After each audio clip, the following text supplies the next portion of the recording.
صاحب سے جو تشریف لائیں اور اس خمسہ مجالس اذان کے سلسلے کی پہلی مجلس سے خطاب فرمائیں۔ بر حبیب خدا خاتم الانبیاء بلند تر صلوات۔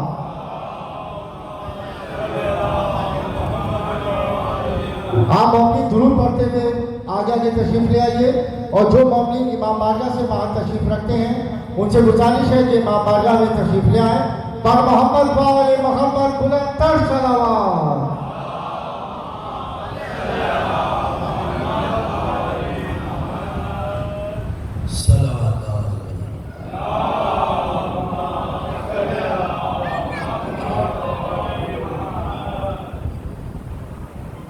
أعوذ بالله من الشيطان الرجيم بسم الله الرحمن الرحيم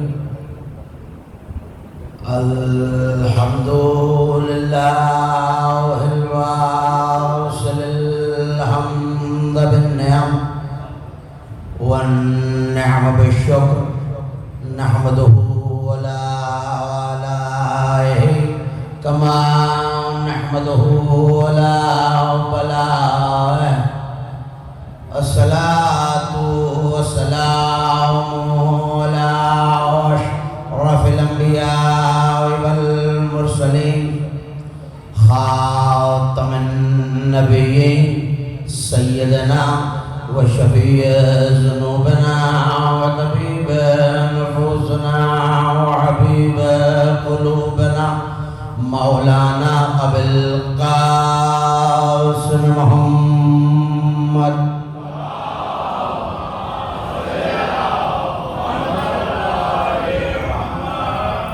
وأهل بيته الطيبين الطاهرين المعصومين المظلومين الميامين الذين ذهب الله عنهم الرجس وطهرهم تطهيرا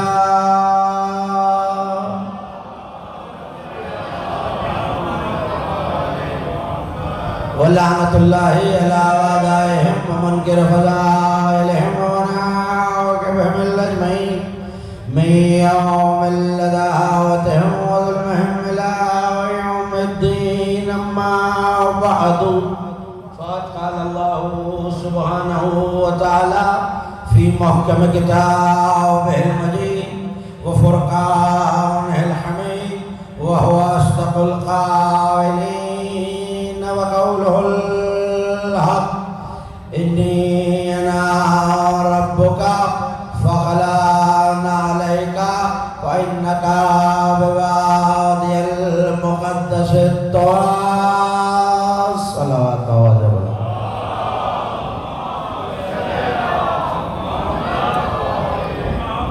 پھر بھی ایک مرتبہ بلند آواز سے صلوات پڑھیں۔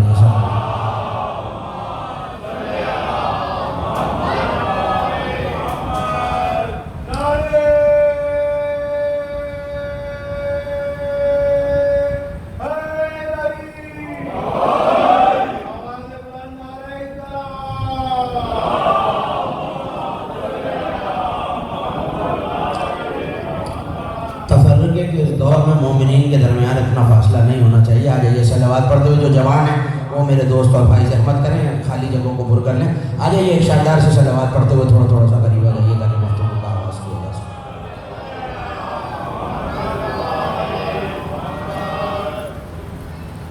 خمسہ مجالس اعزا کی پہلی تقریر آپ حضرات سماعت فرما رہے ہیں۔ زیر انتظام انجمن تنظیم کاروان نجف۔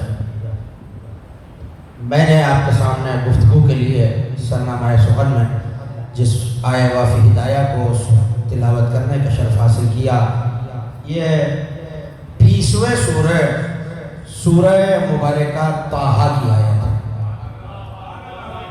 آیت کا نشان 12۔ دو لمحوں میں اپنے نوجوان بھائیوں اور دوستوں کو پس منظر یاد دلاتے ہوئے اپنی گفتگو سے مسلسل ہو جاؤں۔ بات اس وقت کی ہے جب بنی اسرائیل کا قافلہ حضرت موسیٰ کے ساتھ چلا۔ موسیٰ ایک پہاڑ کے قریب آئے، آگ نظر آئی۔ گھبرا کے اور پریشان ہو کے نہیں سننا میرے نوجوان بھائیوں اور دوستوں، ہاں یہ تو مسلسل آپ مجھے سنتے رہیں اور یاد دلانے کی ضرورت بھی نہیں ہونی چاہیے کہ اس وبا کے دور میں ہاتھ ملانا منع ہے، ہاتھ اٹھانا منع نہیں ہے۔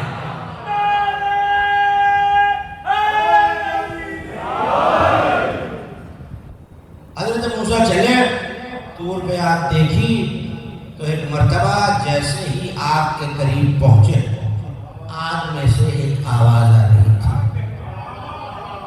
آگ میں سے ایک آواز آ رہی تھی۔ آواز کیا ہے؟ قرآن نے اسی آواز کو من و عن دامن قرآن میں جگہ دیا۔ ارشاد ہے انی انا ربک فاخلع نعلیک، اے موسیٰ غور سے سنو میں تمہارا رب بول رہا ہوں۔ یہیں سے جڑ جائیے میرے ساتھ، اے موسیٰ غور سے سنو، توجہ دو، میں تمہارا رب بول رہا ہوں۔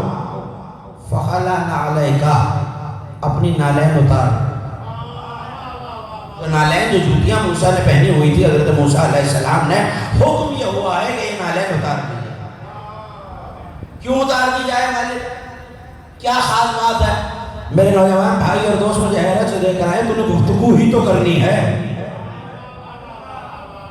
تھوڑا تھوڑا سا بیدار ہو جائے میرے ساتھ تو گفتگو کا لطف آئے گا۔ تو نے گفتگو ہی تو کرنی ہے کہ موسیٰ سے نالین کیوں اتروا رہا ہے؟ کہ گفتگو کی عظمت پہ نہیں، انکا بوادی المقدس طویٰ، موسیٰ تم گفتگو کی عظمت میں نالین نہیں اتار رہے، تم ایک مقدس وادی میں آ گئے ہو، تم ایک مقدس وادی میں آ گئے۔ تو اب وادی کی عظمت یہ ہے کہ موسیٰ جیسا نبی، حضرت موسیٰ علیہ السلام جیسا نبی نالین اتار یہ وادی۔ علماء مفسرین نے یہاں یہ بحث اٹھائی ہے اور باقاعدہ کتابوں میں شیعہ سنی علماء نے اس میں کوئی تفریق نہیں ہے، اور تفسیر کی مجالس میں ماہ مبارک میں آپ اسی ممبر سے مجھ سے بہت تفسیر سے تعبیر و تفسیر کا فرق سن چکے ہیں۔ مفسرین نے یہاں بحث اٹھائی کہ موسیٰ وادی کی عظمت سے نالین اتار رہا ہے یا خدا سے گفتگو کرنے کی عظمت کی وجہ سے نالین اتار رہا ہے؟ تو کہ ایک ہی بات یہ ہے کہ موسیٰ اگر نالین اتار رہے ہیں اور حکم خدا سے اتار رہے ہیں اور آگے اللہ کہہ رہا ہے کہ تم وادی مقدس میں ہو، تو پھر یہ وادی کی عظمت آگے انہوں نے بحث یہ اٹھائی کہ وہ نالین تھی کیا جو اتارنی پڑی؟ توجہ کرتے رہیے گا، بہت تازہ تر مطالب آپ کے حوالے کر رہا ہوں۔ وہ نالین تھی کیا جو حضرت موسیٰ کو اتارنی پڑی؟ دیکھیں دو ہی باتیں ہیں، نالین نہیں ہوتی تھی اس زمانے میں چمڑے کی، اور تو کوئی مٹیریل موجود نہیں تھا، تو یہ یا تو کسی حلال جانور کے چمڑے کی ہے،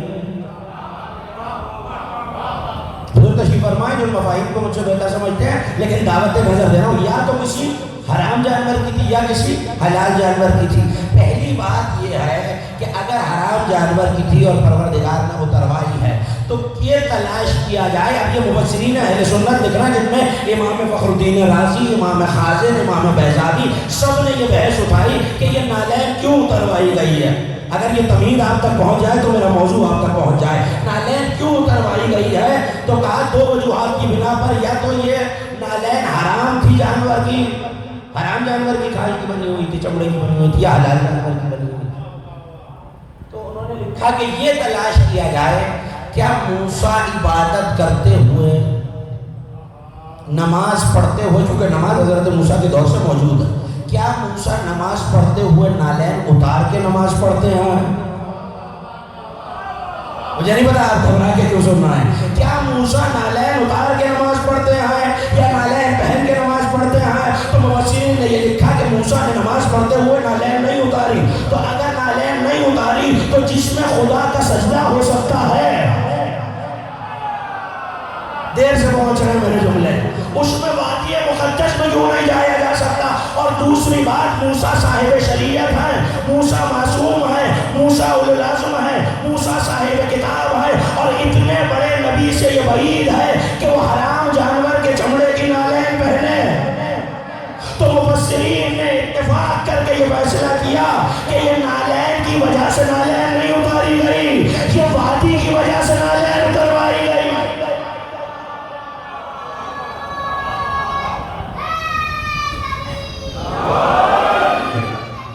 یا میں بہت اہم منزل کی طرف آپ کو لے جا رہا ہوں. یہ وادی کی عظمت کی وجہ سے ہوتا ہے.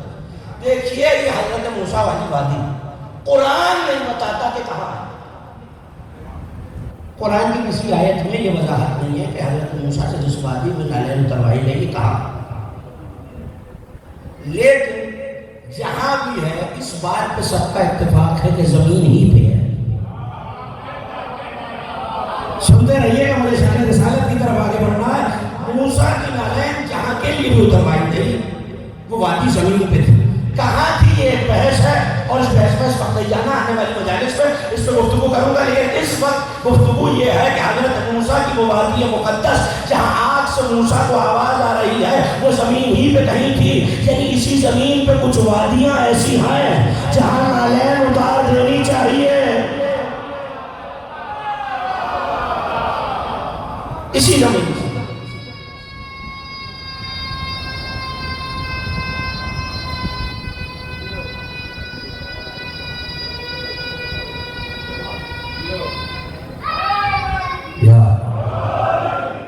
اسی زمین پہ کچھ وادیاں ایسی ہیں جن کا حق یہ ہے کہ نالین اتار. یہ وادی تھی زمین پر, لیکن یہ موسیٰ ہے جو کسی وادی میں ہے. آگ سے خدا بول رہا ہے, موسیٰ کو آواز آ رہی ہے اور حکمن کہا جا رہا ہے کہ نالین اتار دیجئے. لیکن ایک مسافر ایسا ہے جو اسی زمین سے چلا ہے, آسمانوں کو عبور کرتا ہوا اللہ کے عرش پہ آیا ہے.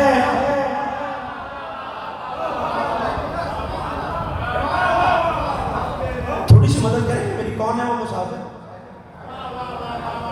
میں اپنی موضوع سے متصل ہو رہا ہوں. ذات مصطفیٰ پروردگار یہ کہہ رہا ہے ہم کے لائق ہے وہ ذات جو عظمت والے عرش کا مالک ہے. آیت قرآن میں رکھی ہوئی ہے دامن وقت میں. اب وہ گنجائش نہیں کہ میں اس طرف چل پڑوں اور آیت آپ کے حوالے کرتا رہوں. آیت آپ کی بارہا سنی ہوئی ہے, میں بس مفہوم آپ کو یاد دلاتے آگے بڑھ رہا ہوں. حمد کے لائق ہے وہ اللہ جو عظمت والے عرش کا مالک ہے. حمد کے لائق ہے وہ اللہ جو عرش کریم کا مالک ہے. حمد کے لائق ہے وہ اللہ جو عرش عظیم کا مالک ہے. یعنی اس کا عرش عظیم ہے, کریم ہے, مجید ہے. مجید مجد والا, کریم عزت والا, عظیم عظمت والا. کمال یہ ہے, میں نے شیعہ سنی کتابوں میں یہ دیکھا کہ جب مسافر یہاں سے چلا اور چلتے چلتے منزلوں کو عبور کرتا ہوا اس کے عرش پہ پہنچا تو منظر لکھنے والوں نے لکھا کہ عرش الہی نیچے تھا, اس مسافر کی نالین اوپر تھی.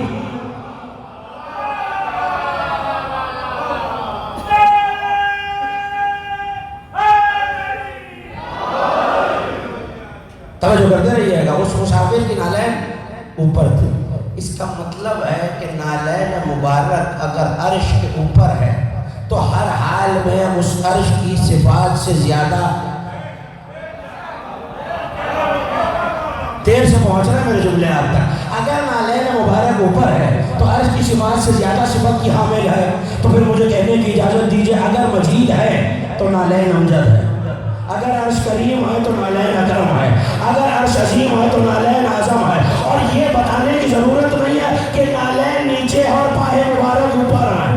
پاہ مبارک نیچے ہے اور پنڈلیاں اوپر ہیں, پنڈلیاں نیچے ہیں اور رانے اوپر ہیں, رانے نیچے ہیں اور بطن پتین اوپر ہے, بطن نیچے ہے اور علم نشال کا صدرک والا سینہ اس کے اوپر ہے, اور سینہ نیچے ہے اور سینے کے اوپر پیش ہے. اور عید کے دن ایک بچہ اس کاندھے پر ہے, ایک بچہ اس کاندھے پر ہے. سب مل کے مولا کا نام لیجیے.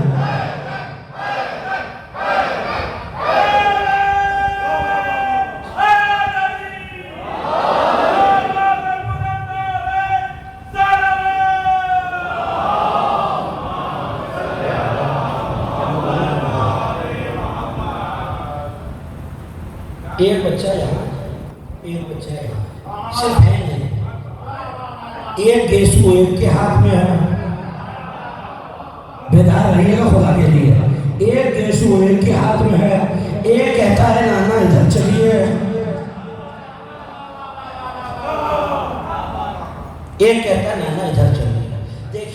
سن لیا داد دی مسکرائے اور ابھی میں سن کے گزر گئے. نبی کے چہرے کا بار بار پھرنا کوئی آسان عمل نہیں ہے. آپ کہیں گے بھائی یہ کون سی بڑی بات ہے, ہم دن میں دائیں بائیں 10 دفعہ دیکھتے ہیں, یہ آپ کا اور میرا چہرہ پھیرنا اور ہے, نبی کا چہرہ پھیرنا اور ہے.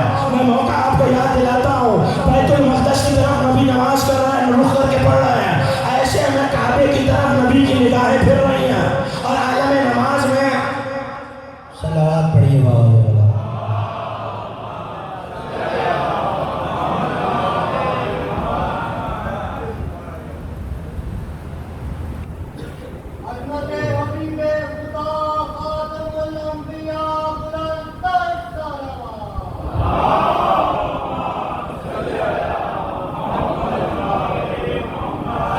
آل محمد کی شاعر شان بلند آواز سے صلوات پڑھیے.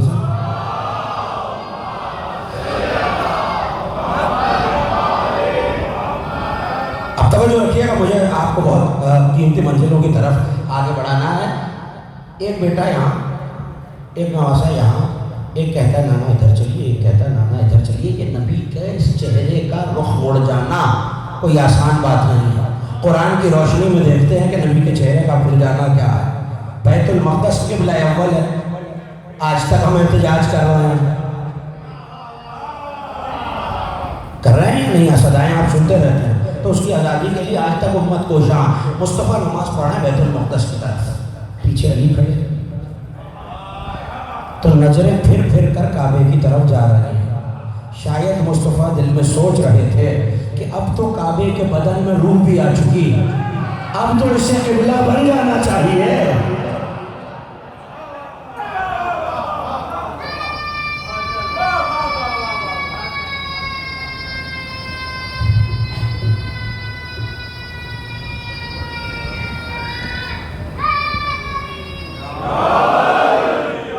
اتنی بلند صلوات بھی پڑھ دی جائے.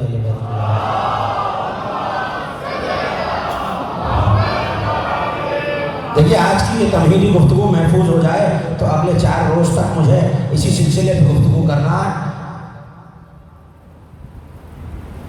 نبی کا چہرہ بار بار بولیں گے تو بات بنے گی, پھر رہا ہے.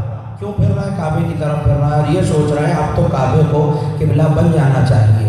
جب نبی نماز کے دوران کعبے کی طرف نبی کی نظریں مڑی, چہرہ پھیرا, تو قرآن نے پلٹ کے آواز دی اور جبرائیل آیت لے کے آئے. اے میرے حبیب سے آیت تبدیلی قبلہ کہتے ہیں. اے میرے حبیب, اللہ نے آسمان پہ آپ کے چہرے کی جنبشیں دیکھ لی ہیں اور ہم نے اب اسے قبلہ بنا دیا جس پر آپ راضی ہیں. اس کا مطلب ہے مصطفیٰ کا چہرے کا پھر جانا مشیت کا پھر جانا ہے. تو بچے سلفوں سے کھیل نہیں رہے, اللہ کی مشیت کو بدل رہے.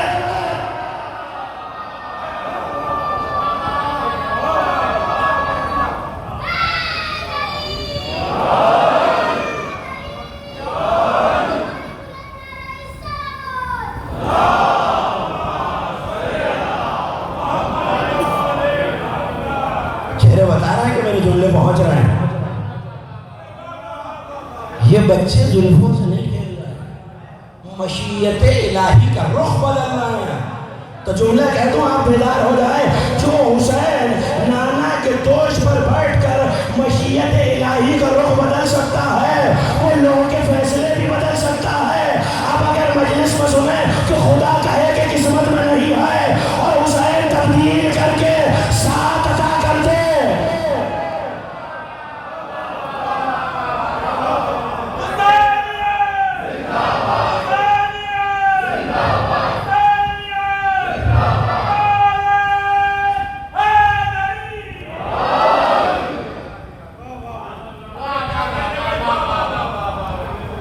اس کا مطلب ہے کہ نالین عرش پر ہے. میں آگے اپنے موضوع تک آ گیا اور مسلسل اگلے 4 دن تک گفتگو اسی عنوان سے ہے, کتاب خدا اور معراج مصطفیٰ. یقیناً ہو سکتا ہے کسی نوجوان ذہن میں یہ سوال آئے, 10 دفعہ سنی ہوئی بات ہے, معراج کوئی نیا موضوع ہے. مجھے معراج نہیں سنانی, معراج کے اسباب پر گفتگو کرنی ہے. اور دیکھیے اس کی ایک وجہ میں یہی رکا ہوں، یہی واپس آ رہا ہوں، اس کی ایک وجہ جمع فرمائیے گا، یہ بزرگوں سے معذرت کر کے ایک جملہ اپنے نوجوان دوستوں اور بھائیوں کے حوالے کر دوں۔ اب وہ وقت ہے ملت تشیع پر کہ اندر سے ہی مسلمات عقائد تشیع پر حملہ ہو رہا ہے،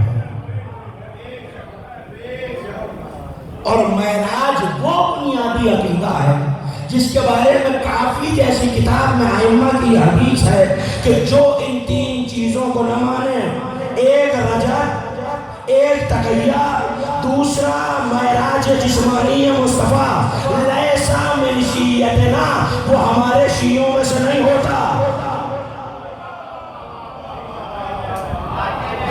تو جہاں ہر مسلم عقیدے پہ حملہ ہو رہا، تو جہاں اور اصلاحیں سنتے ہیں وہاں یہ اصلاح بھی سن لیں۔ آؤں گا ابھی 2-4 جملے کہوں گا اس میں عرش نیچے عظیم و کریم مجید ہے، تو پھر ماننا پڑے گا نالین اس سے افضل ہے، پاہ مبارک اس سے افضل ہے، پنڈلیاں اس سے افضل ہے، رانے اس سے افضل ہے، سینہ اس سے افضل ہے، دوش مبارک اس سے افضل ہے، اور 2 بچے دوش پہ بیٹھے ہوئے ہیں۔ اب سوال یہ ہے کہ نبی نے یہ فرمایا تھا ان الحسن والحسین سید الشباب اہل الجنہ، حسن اور حسین جنت کے جوانوں کے سردار۔ حدیث سنی ہوئی ہے، تھوڑی سی تائید کرتے رہیں گے تو منزل آسان ہو جائے گی۔ آپ کا اٹھتا ہوا ہاتھ خطیب کی تائید نہیں، غدیر کی تائید ہوتا ہے۔ آپ بتاتے رہیے گا تاکہ پتہ چلتا ہے سارے غدیر ہیں۔ توجہ کیجیے، یہ دونوں بچے، دونوں بیٹے، دونوں نواسے نبی نے حدیث اتنی سی نہیں فرمائی، ان الحسن والحسین سید الشباب اہل الجنہ، حدیث مکمل نہیں، وَأَبُوهُمَا أَفْضَلُ مِنْهُمَا، اور ان دونوں کا بابا ان دونوں سے افضل ہے۔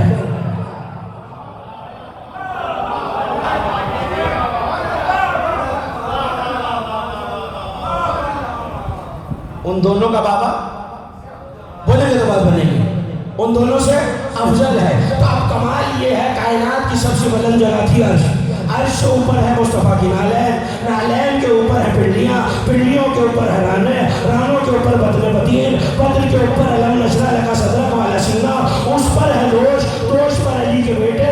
میں ہاتھوں کو جوڑ کے پوچھوں یا علی، یہ شہدائے کربلا کا مجمع مجھے بیدار ہو گیا اور آنکھیں کھول کے دیکھ رہا ہے کہ آپ نے یہ تو بتا دیا آپ دوش سے اوپر کہاں جائے، اور آپ ہیں دونوں شہزادے سے افضل، تو یہ افضلیت کہاں سے آئی؟ بیٹوں نے تو کاندھے پہ قبضہ کر لیا، کہ تمہیں فتح مکہ نہیں یاد، جہاں بچے بیٹھے ہیں وہاں علی قدم رکھے کھڑا۔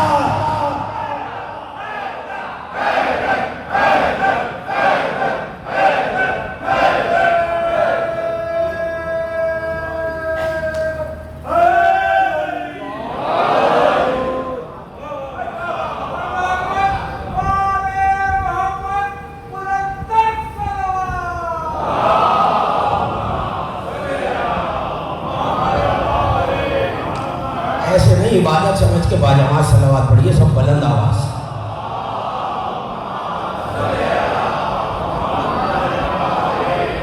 میں تیزی سے اپنی منزل سے قریب ہو رہا ہوں۔ علی جہاں بچے بیٹھے ہوئے ہیں وہاں قدم رکھے کھڑے ہیں۔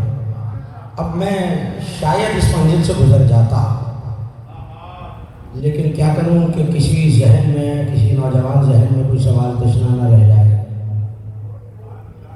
سنا ہے میں نے، اگر ٹھیک سنا تو میری تائید کر دیجیے، نبی کے ایک شانے پر مہر نبوت لگی ہوئی، صحیح سنا؟ بولیں گے تو پتہ چلے گا۔ دوسرے کاندھے پر آیت لکھی ہوئی، جا کے پوچھیے علماء سے، کتابوں کو دیکھیے، شیعہ سنی سب نے لکھا۔ دوسرے شانے پر، مجھے آپ کی آواز نہیں ہے، آیت لکھی ہوئی، ایک شانے پر مہر نبوت۔ فتح مکہ کے موقع پر علی کا ایک قدم یہاں ہے، پڑھ میں رہا ہوں، گھبرا آپ رہے ہیں، دوسرا قدم یہاں ہے۔ نبی نے تو نہیں کہا یا علی سنبھل کے قدم رکھنا، کہیں آیت پہ قدم نہ آ جائے. یہ مسلمان، یہ میرے کلمہ پڑھنے والے توہین کا فتویٰ دینے میں بڑے تیز ہیں. جملے کی قدر کیجئے گا بھائی. اب مسئلہ یہ ہے، کچھ بھی ہے، قرآن لکھا ہوا ہے، علی قرآن پر قدم رکھ کے آیت ہے، ایک ہی آیت ہے، ایک آیت ہو تب بھی قرآن ہے، ایک حرف ہو تب بھی قرآن ہے، ایک نقطہ ہو تب بھی قرآن ہے. علی قرآن پہ قدم رکھے کھڑے ہیں. مسئلہ نہیں سمجھ میں آیا، میں اپنے نوجوانوں کے لیے آسان کر دوں. میں نے سامنے سے مسجد سے 2 قرآن اٹھوائے، ایک قرآن نیچے رکھا، دوسرا اوپر رکھا. اب بتائیے کس کی توہین ہوئی؟ یہ نبی کے کاندھے پہ علی نہیں کھڑے، قرآن پہ قرآن رکھا ہوا.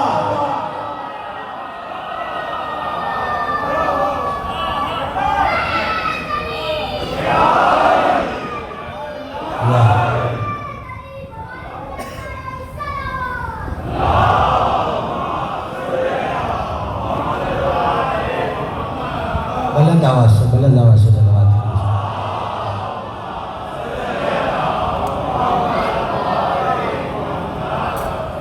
قرآن پہ قرآن رکھا. دیکھیے یہ 2-4 جملہ آپ کی توجہات کو حاصل کرنے کے لیے، صرف ایک جملہ علامہ اسماعیل حقی کا سنانا اور میں اپنے موضوع سے بالکل متصل ہو گیا. وہ جملہ یہ ہے، جہاں حضرت موسیٰ کی گفتگو انہوں نے لکھی، وہاں انہوں نے یہ لکھا کہ جب مصطفیٰ گئے ہیں عرش پر، معراج ہی کا تو تذکرہ، جب مصطفیٰ گئے ہیں عرش پر، تو جب زمینی وادی کا یہ منصب اور یہ عزت ہے کہ موسیٰ سے پاک نالین اتروا دی گئی، تو اب حق تو یہ بنتا ہے کہ مصطفیٰ سے عرش پہ نالین اتروا دی جائے. حق تو یہی بنتا ہے بھائی. عرش زمین سے کروڑوں گنا افضل، کروڑوں درجہ افضل. تو زمانے نے یہ لکھا کہ حق یہ تھا کہ مصطفیٰ نالین اتارے، لیکن علامہ اسماعیل حقی نے اپنی تفسیر روح البیان میں یہ لکھا کہ مصطفیٰ کے دل میں یہ بات آئی کہ موسیٰ سے وادی مقدس میں نالین اتروائی گئی، تو یہ سوچ کے ابھی ہاتھ بڑھایا اور ارادہ کیا کہ نالین اتاروں. تو اب جملہ آپ کے حوالے، جملے کی قدر کیجیے گا، جملہ ضائع نہ ہو جائے. تو عرش کے آگے سے حجاب قدرت سے آواز آئی، میرے حبیب کیا کر رہے ہو؟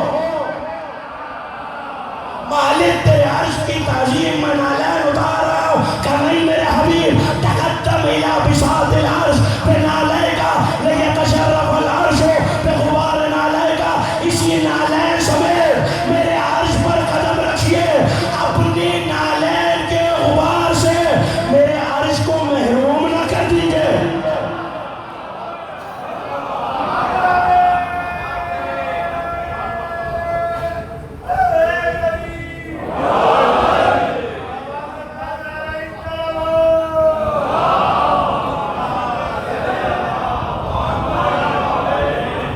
یہیں تک لانا تھا اور میں اپنے موضوع پہ متصل ہو گئے.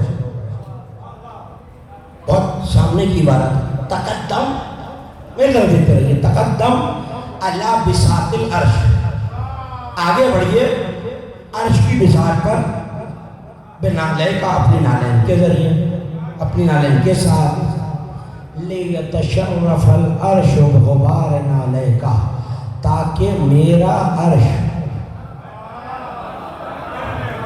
منزل اتنی آسان تھی نہیں جتنی آسانی سے آپ گزر گئے، تاکہ میرا عرش آپ کی نالین کے غبار سے مشرف ہو جائے. عرش مشرف ہو جائے تو آپ کو پتا چلا شرف نبی کا نہیں تھا، وہ عرش پہ آئے. شرف عرش کا تھا، مصطفیٰ اس پر آئے. تو آپ مجھے کہنے کی اجازت دیجئے، معراج کا خمسہ شروع ہو گیا. پہلا جملہ بیدار سماعتوں کے حوالے، یہ عرش پر جانا، معراج کرانا مصطفیٰ کی فضیلت نہیں ہے. معراج عرش کو ہوئی ہے کہ مصطفیٰ آئے.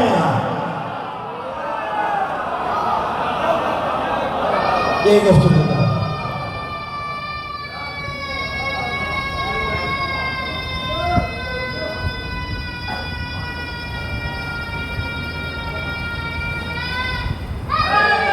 یار، یہ معراج مصطفیٰ بنے. آپ کہیں گے کیسے کہہ رہے ہیں معراج مصطفیٰ بنے؟ ہم تو اتنے سے مجلسوں میں سن رہے ہیں علماء بتاتے رہے، بزرگ بتاتے رہے، کتابوں میں پڑھتے رہے، معراج کا لفظ ٹھیک ہے، پوری توجہ رہے، مگر قرآن میں نہیں ہے۔ صاحبان علم تشریف فرما، معراج کا لفظ ٹھیک ہے، قرآن میں نہیں ہے۔ الحمد سے والناس تک بیسے سین تک معراج کا لفظ نہیں ہے۔ آپ کہیں گے بھائی پھر لفظ کیا ہے؟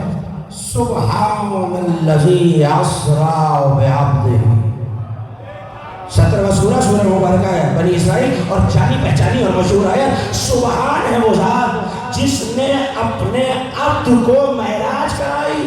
جا کے دیکھیے المنجد سے لے کر لسان العرب تک جتنے بڑے عربی لغت ہیں سب نے اسرا کا مطلب معراج نہیں لکھا۔ ایسی سیر جو رات میں ہوتی ہو،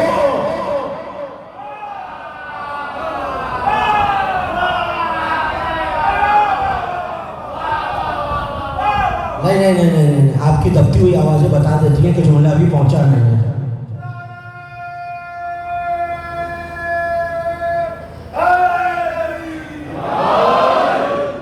ایسی سبحان، یہ آپ کہیں گے یہ رات کہاں سے لیا ہے؟ تو یہ بھی آیت ہے، سبحان الذی اسریٰ بعبدہ لیلا، رات کے وقت ایسی سیر جو رات کو ہوتی ہو۔ ہم تو عیدیں منا رہے ہیں،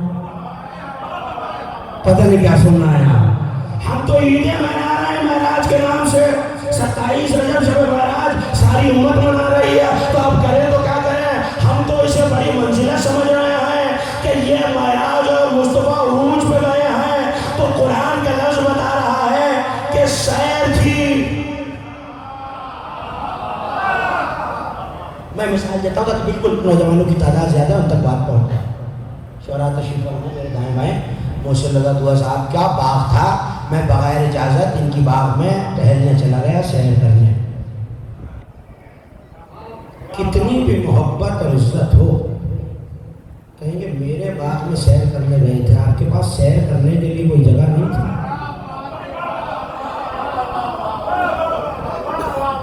اچھے لوگ اکثر سیر کرنے اپنی ہی زمینوں پر جاتے ہیں۔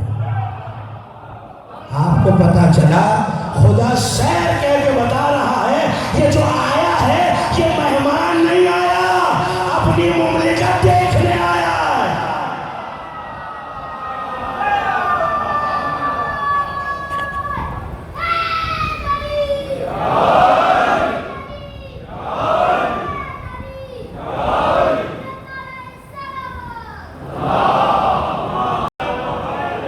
نہیں، یہ صلوات تو معراج والی نہیں ہے۔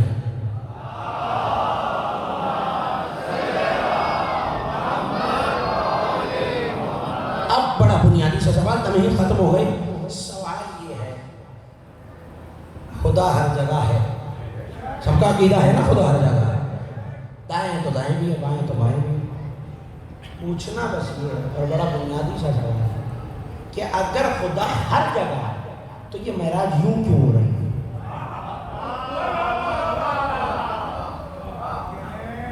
صاحبان فہم و دانش تشریف فرمائیں، علماء تشریف فرمائیں، مجلسی مجمع ہے میرے سامنے، بزرگ تشریف فرمائیں۔ سوال یہ ہے کہ اگر خدا ہر جگہ ہے تو معراج یوں ہی کیوں ہوئی، آسمانوں میں کیوں بلائے؟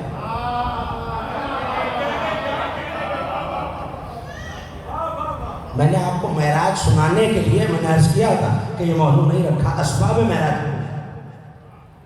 آسمانوں کی طرف۔ اب سنیے، حضرت موسیٰ سے آگ سے جن کے ذہن میں آیت محفوظ ہے، حضرت موسیٰ سے آگ سے گفتگو ہے۔ راوی نے آ کے پوچھا، عرض کر چکا ہوں ایک مجلس میں باقاعدہ اسی آیت کو، لیکن دو جملے سنیے۔ راوی نے آ کے پوچھا کیا دلیل ہے موسیٰ کے پاس کہ یہ خدا ہی بول رہا؟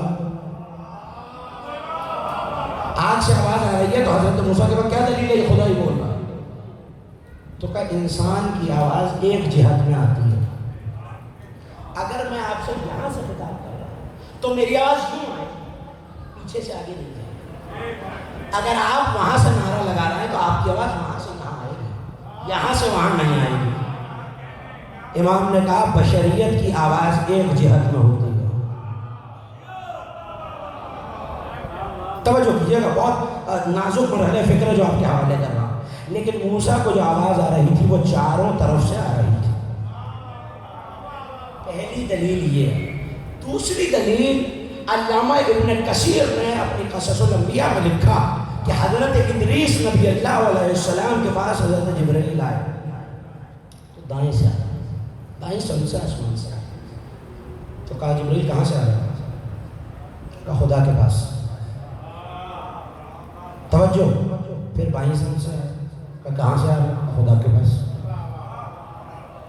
سامنے سے آئے. کہا کہاں سے آ رہا ہے؟ کہا خدا کے پاس. پشت سے آئے. کہا کہاں سے آ رہا ہے؟ کہا خدا کے پاس. آسمان سے نازل ہوئے. کہا کہاں سے آ رہا ہے؟ خدا کے پاس. ادریس کہنے لگے بھائی یہاں سے آتے ہو تو بھی یہی کہتے ہو, یہاں سے آتے ہو تو بھی یہی کہتے ہو, وہاں سے آتے ہو تو بھی یہی کہتے ہو, آسمان سے نازل ہوتے ہو تو بھی یہی کہتے ہو. کہ یہی تو بتلانا ہے کہ وہ ہر جگہ ہے. پوچھنا بس یہ ہے کہ مالک جب تو ہر جگہ ہے تو اتنا تردد کیوں, براق کا زحمت کیوں, رف رف کا تکلف کیوں, آسمانوں سے گزارا کیوں, عرش پہ بلایا کیوں, حجابوں کے قریب کیوں کیا؟ تو اگر یہاں تھا تو یہی مل لیتا. وہ قرآن میں کہہ رہا ہے جہاں دو ہو تیسرا میں ہوتا ہوں, جہاں چار ہو پانچواں میں ہوتا ہوں, جہاں چھ ہو ساتواں میں ہوتا ہوں. تو جب تو ہوتا ہی ہے. سائل آیا میرے اور آپ کے ساتویں امام موسیٰ بن کاظم علیہ السلام.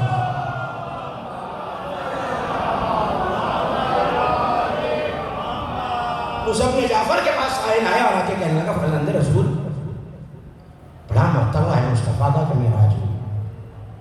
یہاں سے گئے ہیں, آسمانوں کی منازل کو طے کیا, ہاروت سے گزرے, راموت سے گزرے, جبروت سے گزرے, ملکوت سے گزرے, عرش کو عبور کیا, حجابوں کو پار کرتے ہوئے حجاب قدرت کے نزدیک آ گئے.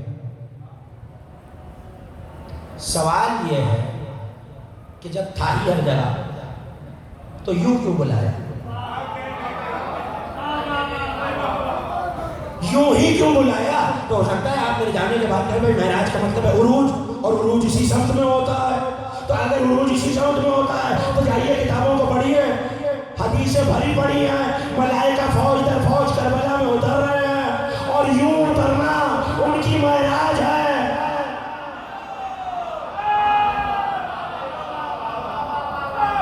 ابن قولوی قمی سے لے کر صاحب القطرہ علامہ احمد مستمد تک کتابیں بھری پڑھی ہیں. ملائکہ روزانہ اتر رہا ہے, اور جو پہلے دن آیا وہ آج تک واپس نہیں آیا, اور یہ ملائکہ کی معراج ہے. تو پتہ چلا معراج یوں بھی ہوتی ہے. تو یہ معراج بلندی کی طرف کیوں ہے؟ اب امام جواب دے رہا ہے, توجہ, یہ کہ مومن بیدار ہو جائے. کہنے لگے خدا کو ضرورت نہیں تھی, وہ تو ہر جگہ ہے, وہ کہیں بھی حبیب سے, جب وہ موسیٰ سے آگ سے خطاب کر سکتا ہے. یہی تو گفتگو ہے, جب وہ موسیٰ سے آگ سے خطاب کر سکتا ہے تو کیا نبی سے کسی زمین کے ٹکڑے پہ خطاب نہیں کر سکتا تھا؟ اس نے کہا فرزند رسول پھر یہ بتائیے توجہ کہ اس نے کیوں بلایا؟ کہ مصطفیٰ کے لیے نہیں بلایا, آسمان والوں کو مصطفیٰ کے نور کی زیارت کے لیے بلایا.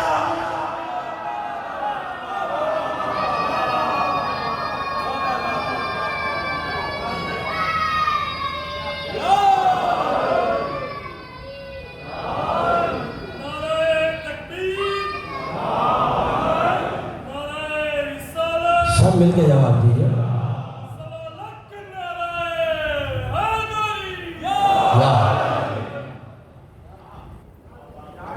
دوسری مطلب ایک وجہ یہ ہوگا, آج کی حد تک تمہینوں کو محفوظ کیجئے, اور کل یہیں سے آسمان میں معراج پر گفتگو کروں گا, اور کل ٹھیک انشاءاللہ 10 بجے آپ کی خدمت میں حاضر ہو جاؤں گا. وقت سے کچھ لمحات پہلے تشریف لائیں تاکہ زیادہ سے زیادہ مطالب آپ کے حوالے کر سکوں. توجہ میری طرف رکھیے گا.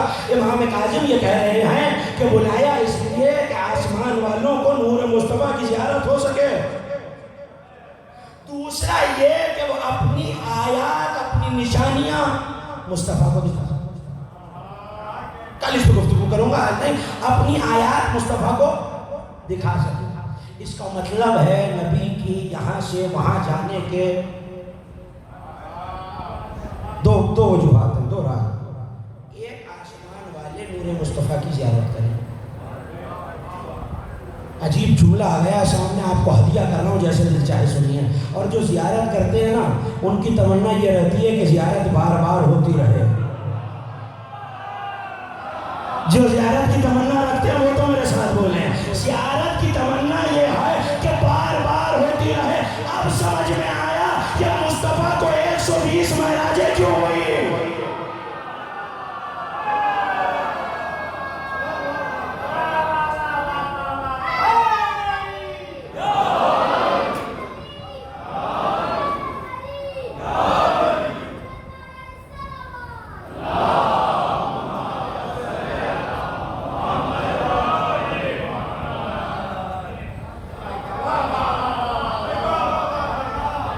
بولتے رہیں گے تو پتہ چلتا رہے گا آپ اس کاروان کے ہم سفر۔ اب پتہ چلا کہ 120 معراجیں نہیں، خدا جو بات ایک معراج میں کر سکتا ہے۔ میں نے آپ سے کوئی اہم گفتگو، کوئی اہم پیغام دینا، فرشتہ آ جائے، فرشتہ آ جائے مصطفیٰ سے بات کرنے کے لیے۔ اچھا جو اہم باتیں ہیں، ایسا تو ہو نہیں سکتا کہ میرے علم میں کوئی اہم بات ہے تو اب آئیے۔ میرے ساتھ تو ایسا ہو سکتا ہے کہ کوئی اہم بات میں بھول گیا، مجھے یاد ہی نہیں رہی، میں نے پھر فون کیا بھی پھر آئیے، وہ کچھ بات رہ گئی ہے۔ پھر تیسرے دن ملے، میں نے پھر کہا صلوات پڑھیے بابا جی،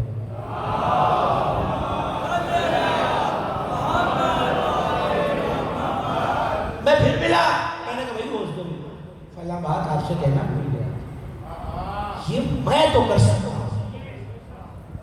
یہ علم الہی کے منافی کہ خدا کو بار بار کوئی چیز یاد آئے، تو اس کا مطلب ہے کہ جو کچھ اس نے مصطفیٰ سے کہنا تھا وہ ایک بار بھی کہہ سکتا تھا۔ جب ساری باتیں ایک بار میں ہو سکتی تھی، ابھی تو صرف سوال اٹھا رہا ہوں، تو یہ 120 مرتبہ مصطفیٰ معراج میں کیوں گئے؟ اگر صرف گفت و شنید کے لیے گئے ہیں تو اس کے لیے جبرائیل موجود، اگر صرف کوئی بات ہی کرنی ہے اللہ نے اپنے حبیب سے تو فرشتہ بھیج دے۔ دیکھیے 120 کی 120 معراجوں میں اللہ نے کچھ نہ کچھ گفتگو تو کی ہے، مگر کوئی ایک گفتگو اتنی اہم ہوتی ہے۔ میرے گھر مجلس تھی، کیا کروں، مجلسی لوگوں کو مجلسی کی مثال دینی چاہیے۔ مجلس تھی ایام اعزا کے آخر میں محرم سے لے کر سفر تک آپ کو کئی بار میں ملتا رہا، جتنی بار ملا میں نے کہا بھائی میرے گھر کی مجلس یاد ہے نا، گھر کی مجلس یاد ہے نا، گھر کی مجلس یاد ہے نا، گھر کی مجلس یاد ہے نا۔ باقی باتیں بھی ہوتی رہی، ایک اہم بات تھی جو بار بار یاد دلاتا رہا، تو ایک بات ایسی ہے جو 120 کی 120 معراجوں میں اللہ یاد دلاتا رہا، یہ یاد رکھنا، یہ یاد رکھنا، یہ یاد رکھنا۔ وہ کیا تھا؟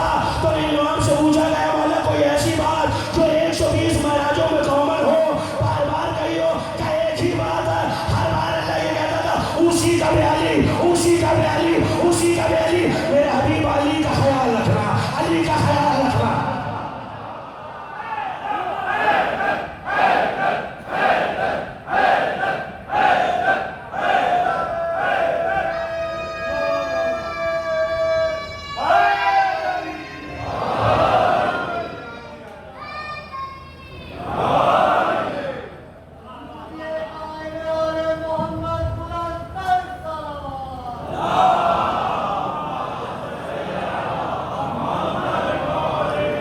دو سوال یاد رکھیے گا، ایک یہ کہ معراج، دوسرا یہ کہ جو بات ایک معراج میں ہو سکتی تھی اللہ نے وقتاً فوقتاً 120 معراجوں میں کیوں کی؟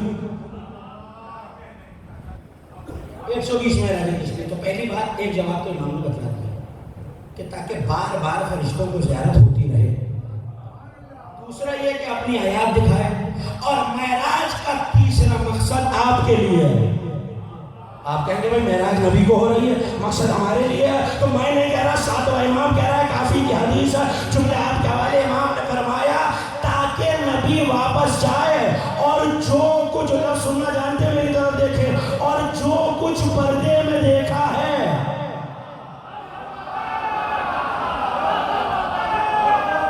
مجھے نہیں پتا کون کرونا سے گھبرایا ہوا ہے اور کون ذکر معراج سن رہا ہوا ہے، میں تو جملہ حدیث کر رہا، تاکہ جو کچھ پردے میں دیکھا ہے وہ جا کے امت کو سنائے اور امت کا ایمان بڑھا سکے۔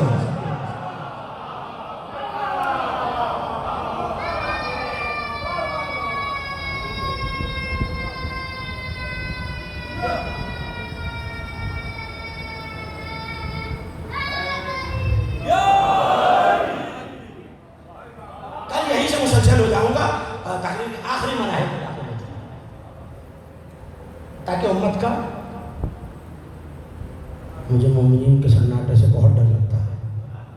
بولتا رہیں گے تو مجھے پتہ چلتا رہے گا آپ میرے ساتھ، تاکہ امت کا ایمان بڑھتا چلا جائے. تو ایک بات تو امام کے اس قول نے بتا دی کہ معراج کا تذکرہ سننے سے ایمان میں اضافہ ضرور ہوتا ہے.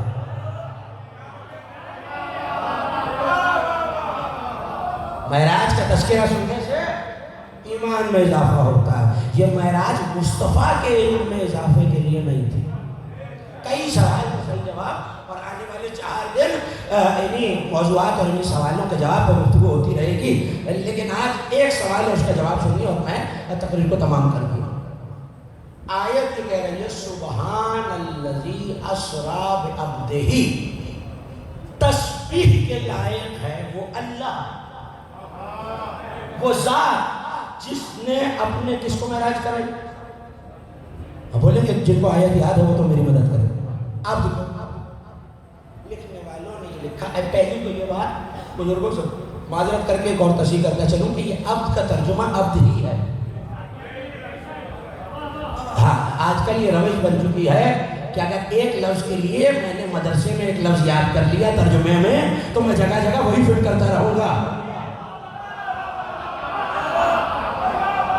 مجھے پتا ہے میری آواز کہاں تک جا رہی ہے. ایک رٹ لیا ہے ایک معنی ایک لفظ کا.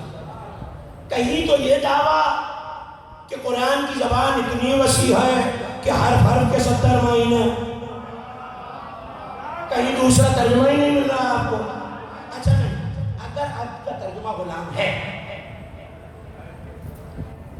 یہ میں نے کسی وجہ سے علی کا ایک قول ہے انا عبد من عبید محمد، میں مصطفیٰ کے عباد میں سے ایک عبد ہوں.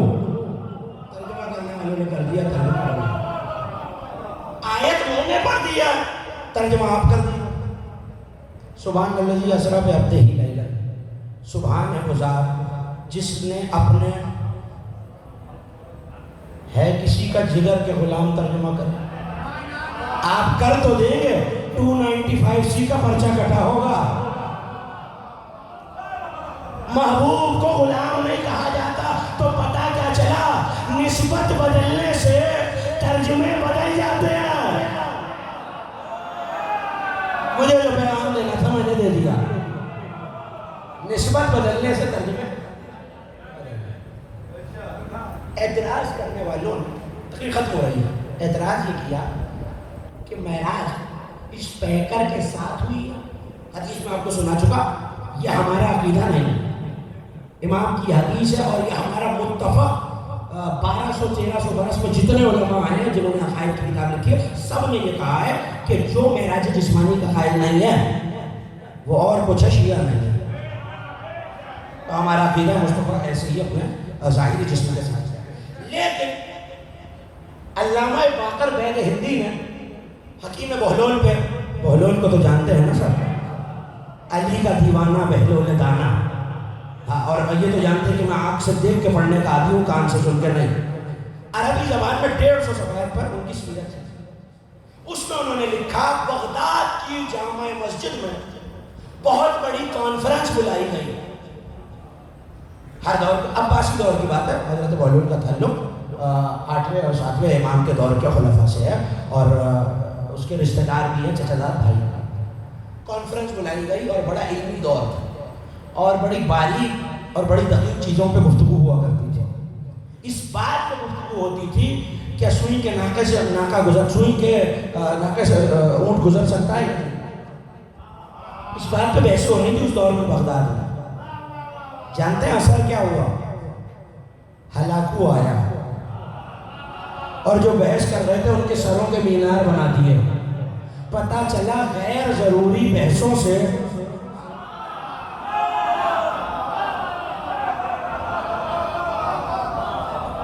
یہ کوئی علمیت نہیں ہے کہ میں بحث کر رہا ہوں. کل گفتگو کر رہا ہوں. آج کے تقریر سنیے کہ جامع مسجد ہے بغداد کی اور بغداد کے شہر میں تمام علماء کی کانفرنس کابینہ میں بحث اس بات پہ ہے کہ مصطفیٰ کی معراج جسمانی ہے یا روحانی ہے. بحث ہو رہی ہے، دوپہر سے گفتگو شروع ہوئی ہے، ڈیبیٹ شروع ہوئی، مغرب کا وقت قریب ہے۔ جس وقت بہلول آئے مغرب کا وقت قریب ہے، توجہ ہے آپ کے حوالے پر، صلوات اتنی بلند آواز سے پڑھ دیں لوگ۔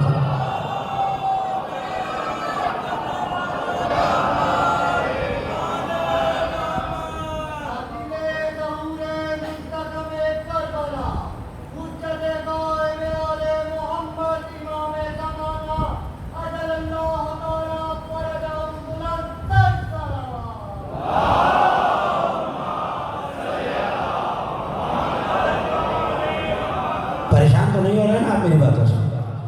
جس وقت بہلول پہنچے ہیں، علی کا دیوانہ، علی کا ملن پہنچا ہے، اس وقت یہ فیصلہ ہو چکا تھا کہ معراج جسمانی نہیں ہوئی، روحانی ہوئی، فیصلہ ہو چکا۔ ہو جاتا ہے بڑی بڑی غلط چیزوں پہ اجماع امت کا۔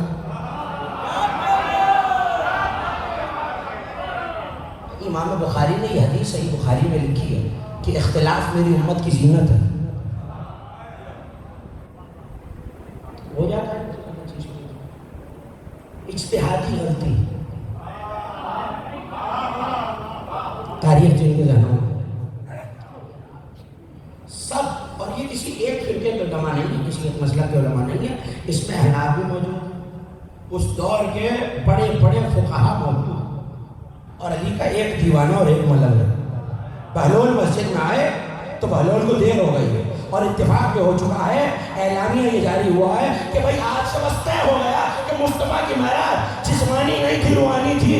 مغرب کا وقت قریب تھا، اس سے پہلے بہلول کچھ بولتے، کانفرنس ختم، گفتگو ختم، علی والے کو بولنے کا موقع نہیں دیا گیا۔ اب بہلول ظاہر حاکم کے رشتہ دار بھی اور عالم بھی ہیں، جو قصے آپ نے بہلول کے لیے سنا وہ ٹھیک ہے، لیکن اس کا مطلب یہ نہیں ہے کہ بہلول نعوذ باللہ کسی گئے گزرے ہم شما کا نام ہے۔ بہلول اپنے دور کے عالم تھے، اور صرف قرآن و حدیث کے نہیں فرقے بھی عالم تھے، تو لوگ بہلول سے فتویٰ لیا کرتے تھے، اور ساتویں امام کے قتل کے لیے یہ بہلول دیوانہ کیوں ہوا؟ ساتویں امام کے قتل کے لیے فتویٰ مانگا گیا تھا، تو فتویٰ کسی جاہل سے تو نہیں مانگا جاتا، عالم سے مانگا جاتا، تو اس کا مطلب ہے بہلول عالم تھے۔ آئے تو بولنے نہیں دیا گیا، نماز کا وقت آیا تو سارے علماء جانتے تھے کہ حاکم کا رشتہ دار ہے، توجہ، کہنے لگا بھائی نماز میں پڑھاؤں، کاش کہ میرا جملہ ویسے پہنچ جائے جیسے میں چاہ رہا ہوں، نماز میں پڑھاؤں۔ اب ڈرتے ڈرتے منع کون کرے؟ حاکم کا چچا زاد بھائی، اچھا بولو پڑھاؤ۔ یہ بہلول کے جنون سے پہلے کا وقت ہے، ابھی بہلول دیوانے نہیں، عشق میں دیوانے تو ہیں، عقل میں مسئلہ چھوٹا سا جلدی مسئلہ ہے، بزرگ تشریف فرما میری تائید کیجیے گا۔ سورہ فاتحہ کے بعد نماز میں جون سا سورہ چاہوں، جو سورہ چاہوں وہ پڑھ سکتا ہوں، میری تائید کرتے رہیں گے تو پتہ چلے گا، جو سورہ چاہوں پڑھ سکتا ہوں، جو میرا دل چاہے۔ بہلول نے بھی یہی کیا، مصلی بچھا، بہلول پہلی رکعت کے لیے پڑھے، الحمد کی تلاوت ختم ہوئی، بہلول نے آیت پڑھی، سبحان اللہ، توجہ، سبحان الذی اسری بروحہ۔ جو پہنچ گئے یقیناً قابل تحسین ہے، جو نہیں پہنچے ان تک کیسے پہنچاؤ؟ سبحان الذی اسری بعبدہ، آیت کہہ رہی ہے سبحان وہ ذات جس نے عبد کو معراج کرائی۔ بہلول نے پڑھا سبحان وہ ذات جس نے روح کو معراج کرائی، تو کسی نے پیچھے سے نماز توڑ کے ڈوکے گا بہلول آیت غلط پڑھ رہے ہو، کیا غلطی کیا؟ کہ آیت سبحان الذی اسری بعبدہ، عبد کو معراج کرائی، کہ میں نے کیا کہا کہ روح کو معراج کرائی، ہنس کے ٹہکا مار کے علی کے ملک اور دیوانے نے کہا اگر آیت یہ ہے تو مان لو معراج روح کو نہیں جس میں مصطفیٰ کو ہوئی ہے۔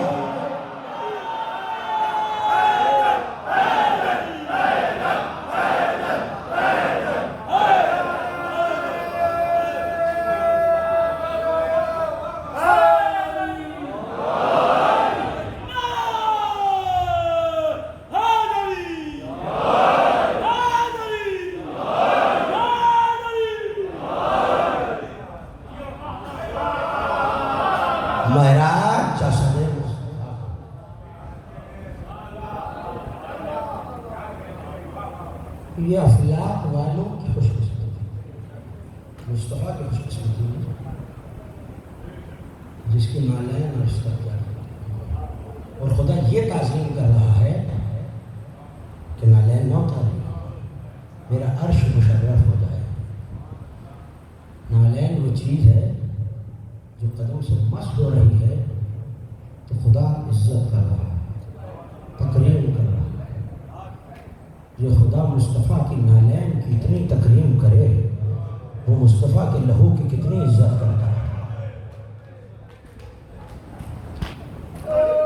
آپ کی آوازیں بلند ہیں، مجھے رلانے کے لیے کوئی جملہ کہنے کی ضرورت نہیں، بس یہ سوچ کے رو لیجیے ان پہ رو رہے ہیں جن کے پیاروں کو رونے نہیں دیا جاتا تھا۔ آپ کا کوئی امام ایسا نہیں ہے جو یہ کہتا نہ گیا ہو جب ہماری مصیبتوں پہ رویا کرو تو ایسے چیخ مار کے رویا کرو جیسے بوڑھی ماں جوان بیٹے کے لاشے پہ روتی ہے۔ بہت طویل عبادت نہیں ہے، بس یہ یاد دلا دوں کہ جس کی نالین کی یہ عظمت ہے اس کی نواسیاں دربار اور بازار میں لائی گئی۔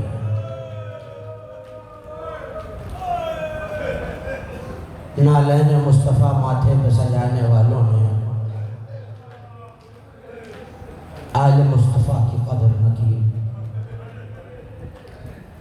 یہ وہ تاریخیں ہیں عزاداروں جب اہل حرم کو شام کے بازار میں داخل کیا گیا۔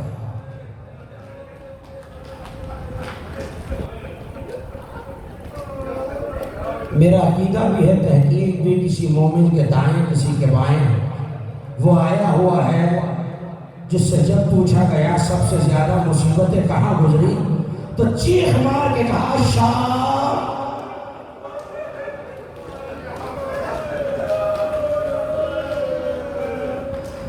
منہال نے پوچھ لیا مولا شہادت تو آپ کی میراث ہے، مولا کب تک لہو روئیے گا؟ جملہ سنیے عزادارو، شاید آپ کو بہت رونا آئے۔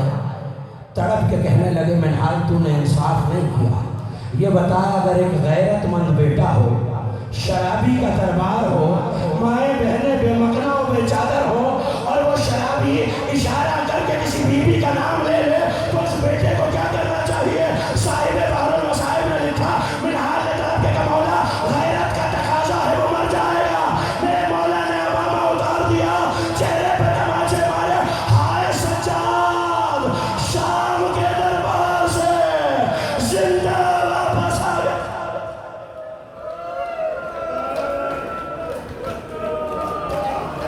آجرکم اللہ۔ ہاں آج دربار کا تذکرہ نہیں کرنا مگر دربار سے کچھ پہلے کی منزلیں سن لیجیے۔ ابھی دربار قریب آیا تھا کہ ایک مرتبہ وہ نیزہ جس پہ حسین کا سر تھا نا وہ زمین میں گڑ گیا۔ شمر تازیانہ لے کے آگے بڑھا، سجاد تمہارے بابا کا سر آگے نہیں بڑھتا۔ وہ نیزہ جس پہ حسین کا سر ہے رونے میں نہ شرمایا کیجیے عزاداروں۔ میں جانتا ہوں آپ مسلسل 40 دن سے رو رہے ہیں، یہ مسلسل رونا ہر ایک کا جگر نہیں ہے، آنکھیں دکھنے لگ جاتی ہیں، سینہ زخمی ہو جاتا ہے۔ یہ مسلسل رونا یا علی کی بیٹی کی بس کی بات ہے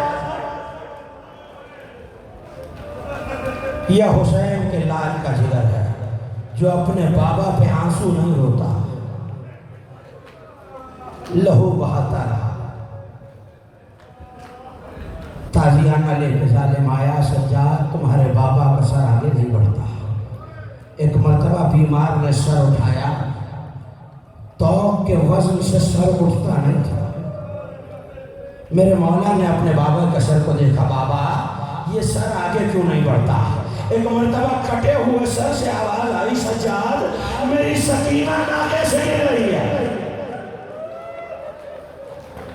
بلند آواز سے گریا کیا کیجیے عزاداروں۔ آپ کے چھٹے امام سجدے میں سر رکھ کے کہا کرتے تھے